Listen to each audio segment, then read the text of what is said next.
గోకరకాయలు కాలేదా? కాలే, ఇవన్నీ ఒక్కనప్పుడే నిరుస్తా అయిపోగా ఉడకబెడితే బాగుంటాయి ఇట్లా పచ్చిగా కంటే. ఎప్పుడైనా ఉడకబెట్టి చేసుకోవాలి. కత్తెరే పేపర్ కట్ చేసుకో. అమ్ములు కత్తితో కట్ చేయడం కంటే కత్తెరతో కట్ చేయడం మంచిదని కట్ చేస్తుంది. ఇక పీస్ వెళ్ళదుగా మరి, పీస్ అవుతుంది కూర. గోకరకాయ చూస్తే నీకు ఎవరు గుర్తొస్తారు? నాకు మా ఫ్రెండ్ గుర్తొస్తుంది. నాకైతే మా నాన్న కూడా గుర్తొస్తాడు. మా నాన్నకి ఎక్కువ గోకరకాయ పచ్చిమిర్చి చేసుకొని చేసుకుంటే చాలా ఇష్టం ఉండే. నాకు అమ్మమ్మ కూడా గుర్తొస్తుంది. కానీ ఎంత చేసినా అప్పుడంత టేస్ట్ ఇప్పుడు రావెందుకో.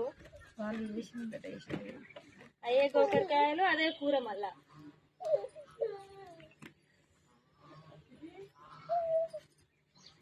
మీరందరూ ఏం చేస్తారో కామెంట్ చేయండి ఫ్రెండ్స్. ఇక మేమైతే